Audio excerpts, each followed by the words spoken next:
Hey everybody, I'm Kelly. And I'm Bean. And we're Kelly Beans Bees. We're first-time beekeepers here in Central Virginia, and we're so glad to be back. So we broke this video up a little bit because it kind of got a little long because somebody is long-winded.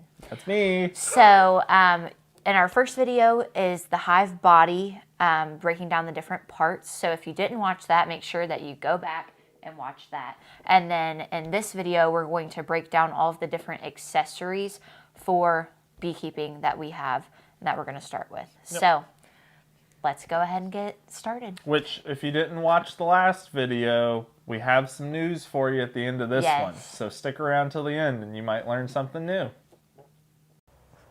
All right, we're back and we're talking about our accessories.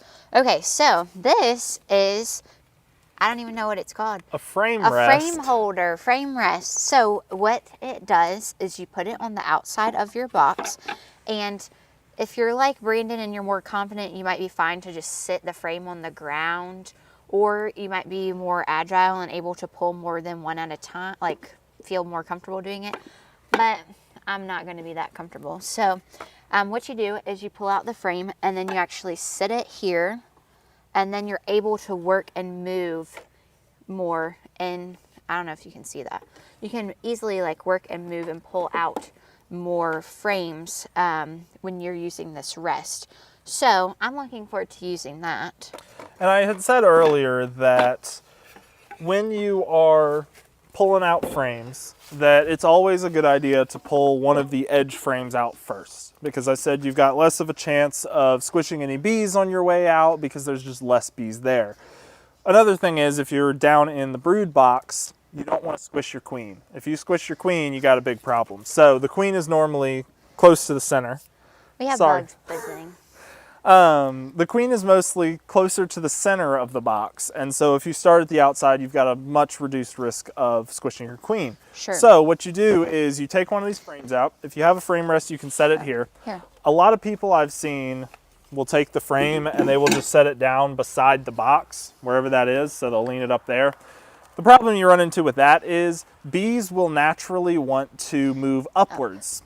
So if you set a frame like this, all the bees that are covered on it will all want to come up to this point, which is where you then have to hold the frame to put it back in. So it can be a little bit of an issue, but if you just kind of poke your fingers in there and you're real gentle, the bees will walk away from you. They don't want to get squished either. So you can take this out and you can set it down, and then would you mind kind of moving this up a little bit for me so that they can see? Maybe. Just holding it there. Thank you.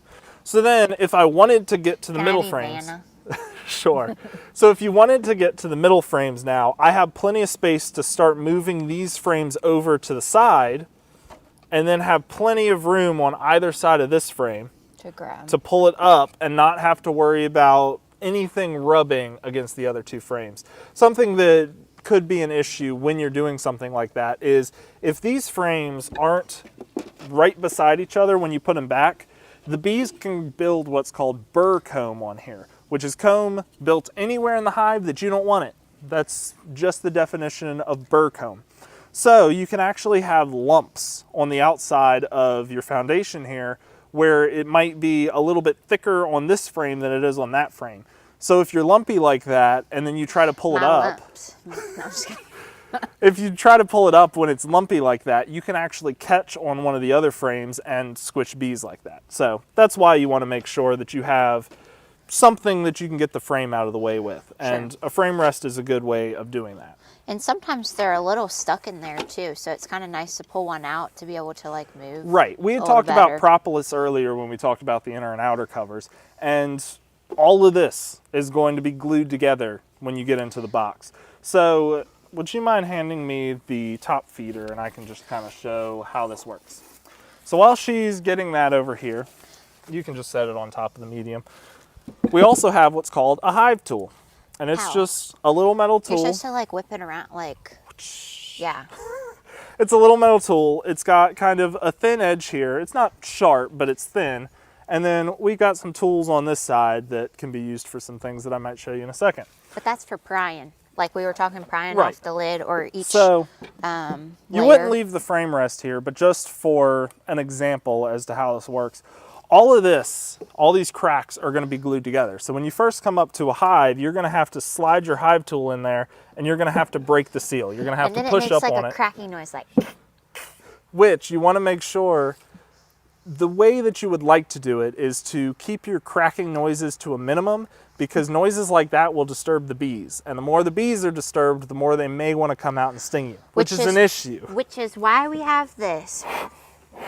Okay, so we would put stuff into here and have a little fire going. Okay? We have pine needles upstairs in our house that we'll put in there and light on fire. Because we live in the forest, so they're in excess here.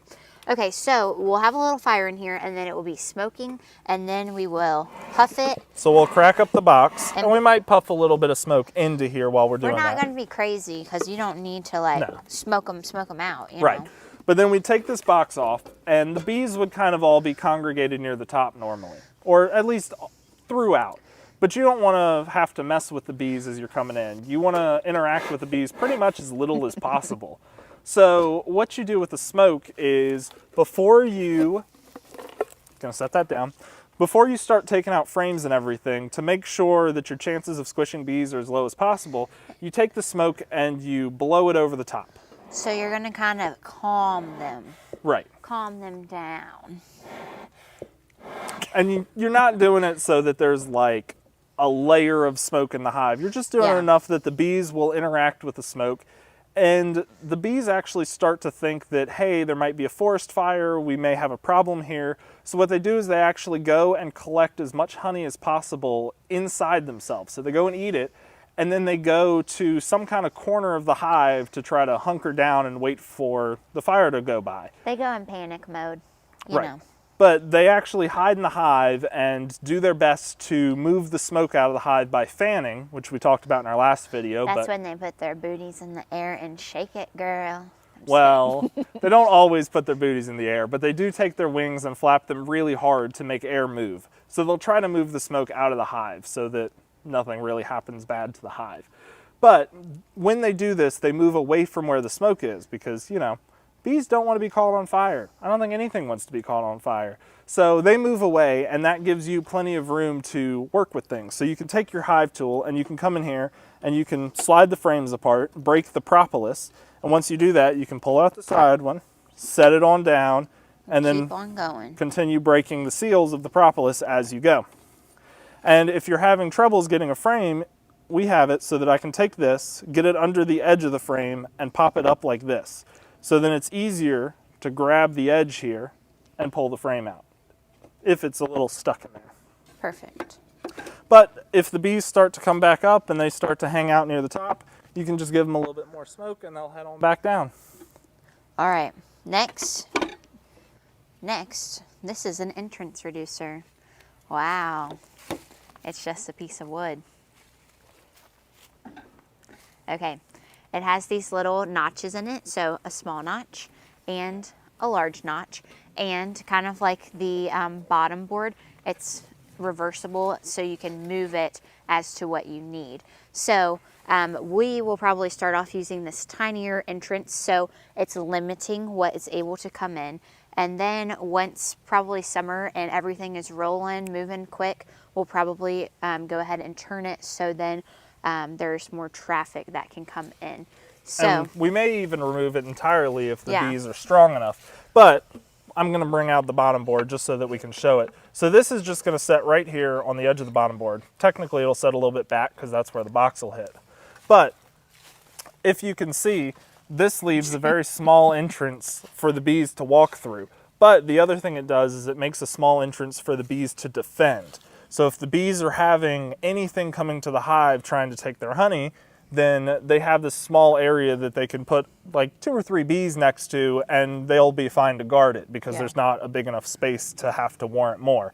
And then as the colony gets bigger, we can flip it like this, and this will allow more traffic to go through, but at that point they should be able to defend a gap this big.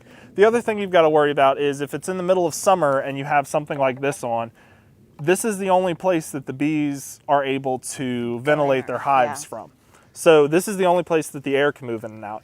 There are some other things I can say. This is a solid bottom board. There are also screened bottom boards that some people will use, which will allow more air to move through the hive.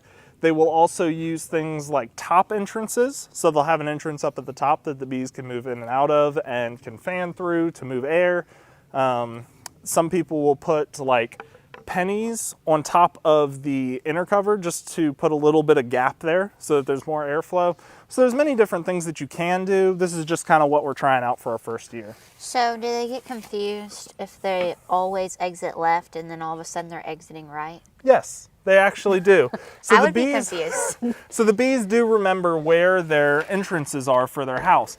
So if we took this and we just flipped it so that we would go, as she said, from the left exiting to the right exiting. From the left to the right. Yes. No? Yes. He doesn't want to dance with me, y'all. No, I'm not in a dancing mood today. But if we did that, the bees would struggle a little bit to figure out kind of how to get back in their hive. You may see foragers who have been out and about come home and land over here. And they go to walk in and they go, wait a second. They got locked out. Yeah, where's my house? I thought this is where it was. And it'll take them maybe a day or so just to figure out, hey, this is where I am. So but once are they they just supposed to stay on They here don't. They'll trying to figure it out. Oh, okay. But once the it's day a long passes time or so. to be locked out of home. Well, once that passes, that's all the bees know where they're going and everything will move freely again. Perfect. Yep. All right. So, Next. I had us bring this over and didn't actually talk about it. I just used it as an example. It off the table. I did. So, Where do you want to put it at? you might notice that this box, it's not really anything we've talked about yet. It's not a medium, it's not a deep, but it looks kind of the same. Did you show like the inside of it? I haven't yet. Oh. So this is what's called a top feeder. Top feeder. No, just kidding. So with the bees, as I said earlier, Is this new? the deep boxes, the deep boxes will be where they store their honey for winter. Well, what happens if for whatever reason the year's really bad, the bees don't have enough honey to get through and they might starve out during the winter? Nobody wants to go hungry in the winter. No. So we as beekeepers need to feed them. And what do we feed them? We feed them sugar syrup. So what is sugar syrup? Okay, sugar syrup, so hard to make. Not really. You just have water and sugar and you put it together. Sugar syrup. So we'll put sugar syrup in here, and these little wooden things in here should float on top of the sugar syrup. I say should because we haven't tried any of this. The boxes are still unpainted. We don't even have bees yet, so we're hopeful. So these little rafts should float on top of the sugar syrup, and the bees are able to sit on the rafts and actually drink through the rafts, because the problem that you can run into with feeding sugar syrup like this is that the bees will actually fall in and have the potential of drowning. Sometimes they can even be pushed by other bees if they're kind of in a feeding frenzy. Because, you know, if you haven't eaten all winter and you're hungry, like, move out of my way, girl. I am eating that. Yep. And we'll get to it later, but like later in the year. But when you're feeding sugar syrup like this, there are different ratios of it. There are different times of the year when you should feed different ratios. And then in the winter, you don't even want to feed sugar syrup because you don't want all that extra moisture in there. You don't want the bees to have to try to dehydrate something. And you don't want to open the hive. Right. So we may just end up putting just granulated sugar in here for something like that. But we'll get to that later in the year when that's more relevant. All right, a couple more accessories. This is a Varroa Check. So, what are Varroa? Varroa mites, terrible. We don't want them. So, we want to check our bees to make sure that they don't have it because, well, it's terrible. It will ruin everything. So, I'll explain a little bit on here. More than likely, pretty much all bees have Varroa mites in the hive somewhere. It is a little mite that gets on the bee and actually will feed on the fat bodies of the bee. And think of it kind of like a mosquito. It will bite you, it'll like suck some blood out of you, which in the Varroa mite's case, it's fat. Used to be thought that they drank blood, but they don't. It's fat.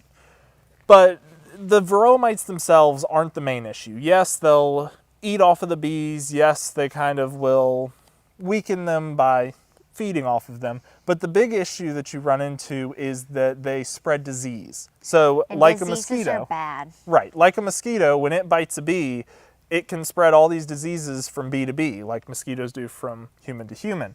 And so we want to make sure that we are treating for varroa mites, because if the number of varroa mites in the hive gets too high, right, then we have issues. Disease will run rampant, the bees won't do very well, and your colony can die. So this is a way that we can use to check how many varroa mites there are in the hive. And how many, like how often do you do it? So depends on who you are, how many times you want to do it. Who are you? I'm Brandon. So it kind of depends, as I said. You can do it at many times. It's just like a guesstimate, So we'll probably end up doing it maybe a couple of weeks after we get the bees, just to make sure they're settled in, they're ready to be there, so that we're not disturbing them. Because I'll kind of explain. This, you become a killer. Okay. Yeah, we'll explain that later. But then you want to make sure that your varroa numbers are low going into winter, when the queen is producing the winter bees. Because if your colony is rampant with varroa when you're starting to make winter bees, your winter bees aren't going to be as strong, and then in the winter your whole colony won't be as strong either because of that. So you could also do it in spring right after they come out of winter, just to make sure the numbers are down. It's really just to make sure that the numbers are down, and if they aren't, you can know so that you can treat later. So do you want to explain what you do? That's what I was going to say. I Wonderful. know that you're like, Brandon, great. But how's it work? So you collect like 300-ish bees. Yep, and that's, you take a little half-cup measurement like you'd have in your kitchen. Yeah. You scoop a bunch of bees up, and you actually will take them off of the brood frames. You want some of the youngest bees in the hive that are called nurse bees. Those are down in the bottom. Yep, they're the ones that are working with the brood. Varroa mites will actually reproduce by going into one of the cells when it's just about to be capped and go into the pupa stage, and it will reproduce when that bee is in its pupa stage.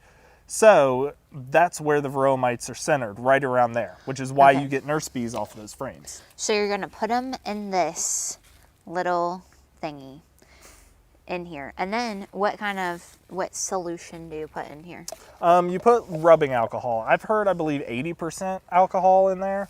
So you can just get that at the store. Yep, you know. But you'll put that in, and you close up the top, and then you shake it. And as she said, you do become a killer. The bees that are in there will die. Which, they dead. You know, it's one of those things where it's better to kill 300 bees than to have your entire hive die. Yeah. Right. Yeah. So it's one of those things where it's for the greater good, which is why we do it. All right, so that's how we Varroa check. But I'll elaborate a little bit. So you shake this. This is all he does, y'all. Let's elaborate more. Yes. Keep talking. I love elaboration. Keep talking. An hour and a half later, we'll be done. So you shake this for like 2 minutes, 2-3 minutes, somewhere in there. And then what you can do is you put it up to the light, and you look at the bottom here, and the bottom's clear, and you should be able to see little mites dotted around on the bottom here. And you can count these mites. Like specks. Right. And there are many different ways, like numbers that people say, hey, if you've got this many down here, you should treat. So we said there's 300 bees. Some people say you shouldn't treat until you get to 3%, which would be you see 9 mites down here. Other people will say that you should We waved treat. At our neighbor. We Tammy, did. If you're watching, hey girl. Okay. Some people say that if you see 1 or 2 mites down here, it's enough to treat, just because they want to make sure that they don't have mites in their hives. So we'll have to figure out exactly what we want to do in the future based on kind of what we see in our hives. But this is the way that you can tell and see where they are. We will also need to get treatments for the bees. We haven't done that yet. We still need to order some things. So. All right, next is this. This is called beetle gel. All right, these are just plastic. And we're gonna take and put oil in here. Not motor oil, but you know, just oil in here. And this will actually sit, this isn't a hive. It will actually sit in here, kind of on the side. Yep. And it Probably will catch. about there, but. Okay, a little bit in the hive. It will catch beetles because beetles are not friends in the hive. We want them to die. Bye, boy.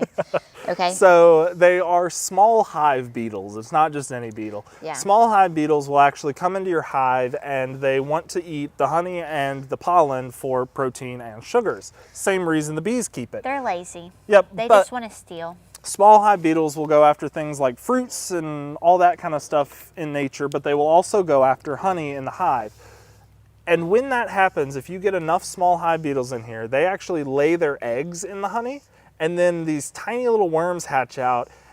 And if you guys want to see what it looks like, go and look online for hive beetles sliming out a colony. You don't. It's nasty. nasty. You better prepare yourself and have a thick stomach, girl.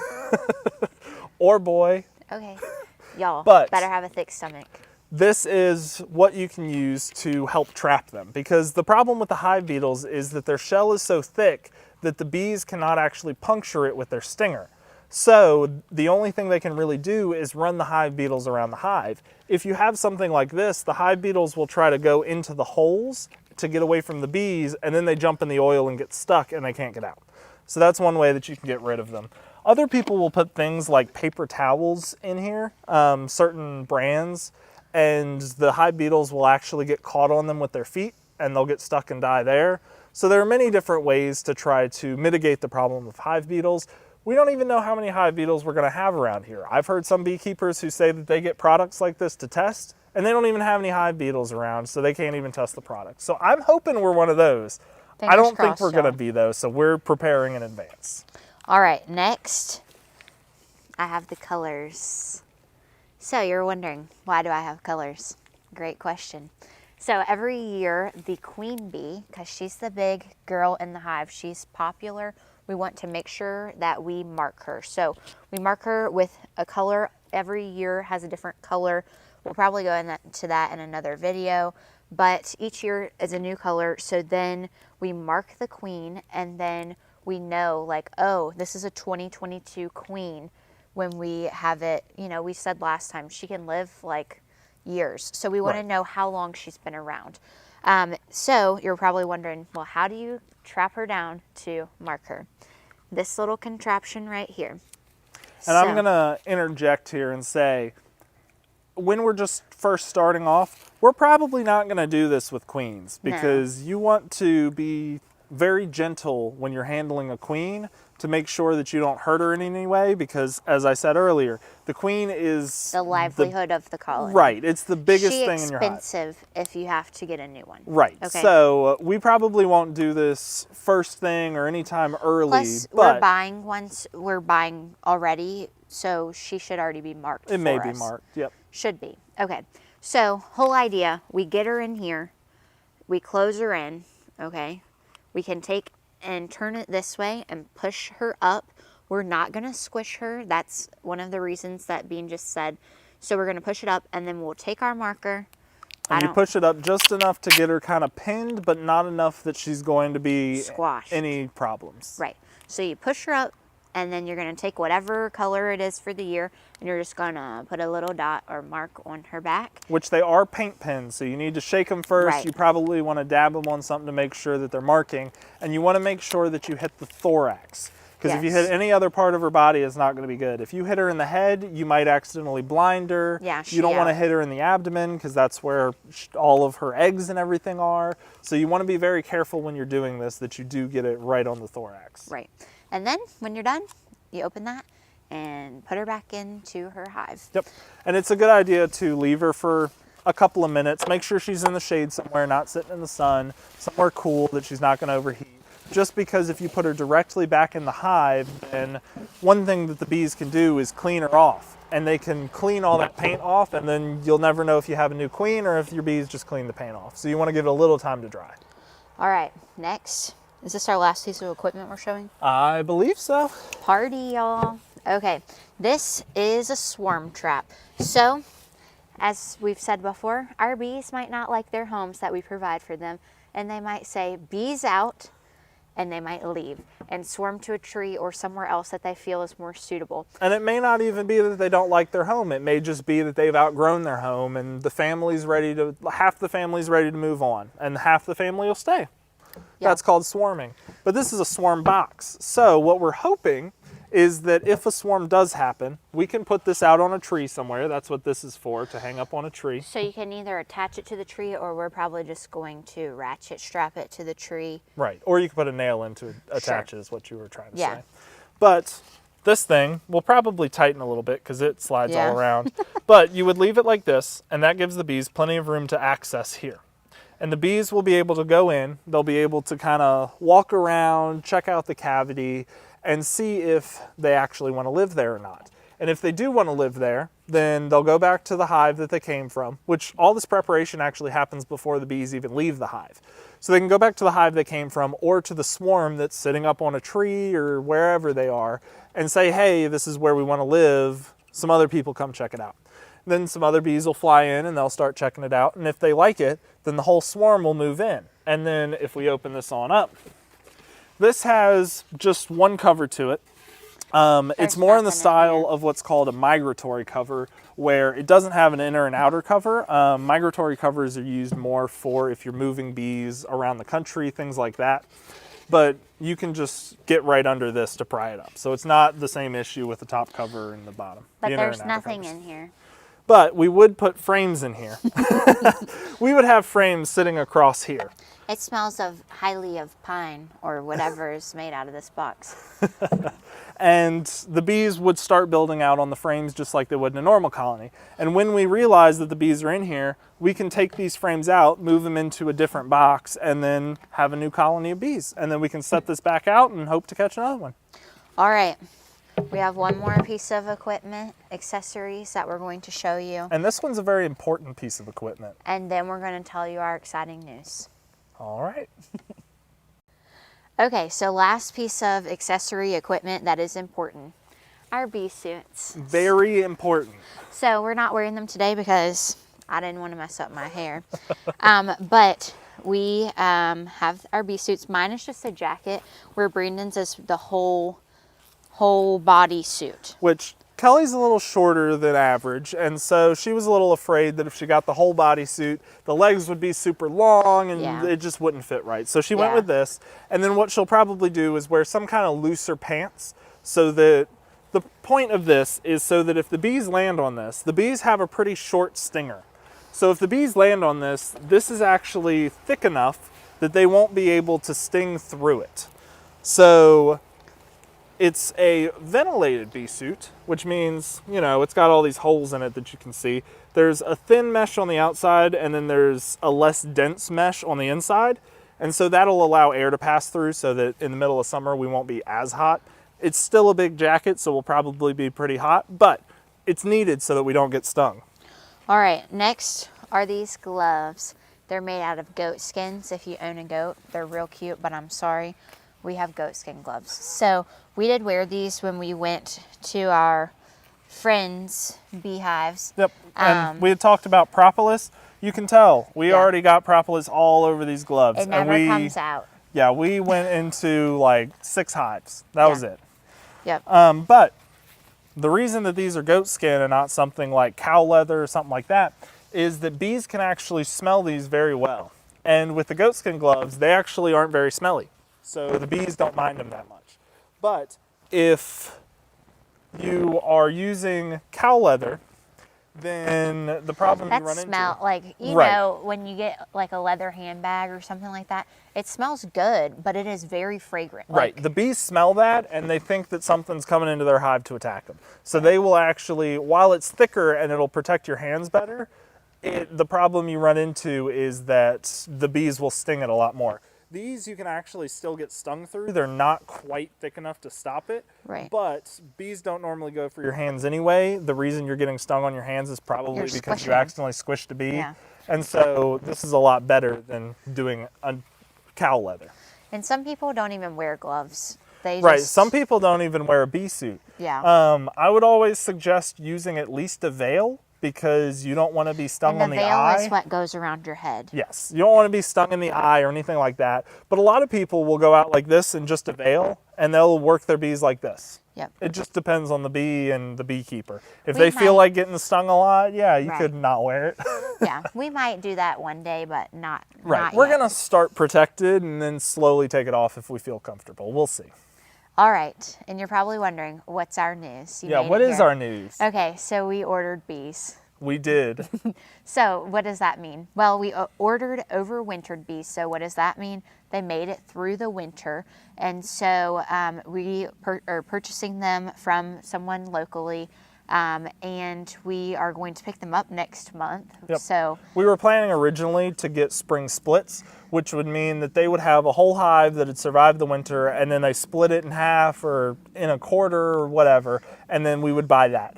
Well, the people who we were looking at, they aren't actually offering spring splits, so we're actually going to buy nuke boxes, still the small hives that we were talking about, but ones that had survived through the winter. So they're going to come out stronger than we expected. We're going to get them earlier than expected, so we may have better chances at honey this year. I guess we'll see. Fingers crossed, y'all. Yep. Well, thanks for being here. If you made it this far, thanks so much. Yep. Make sure that you like and subscribe, and we'll see you next time. Bees out.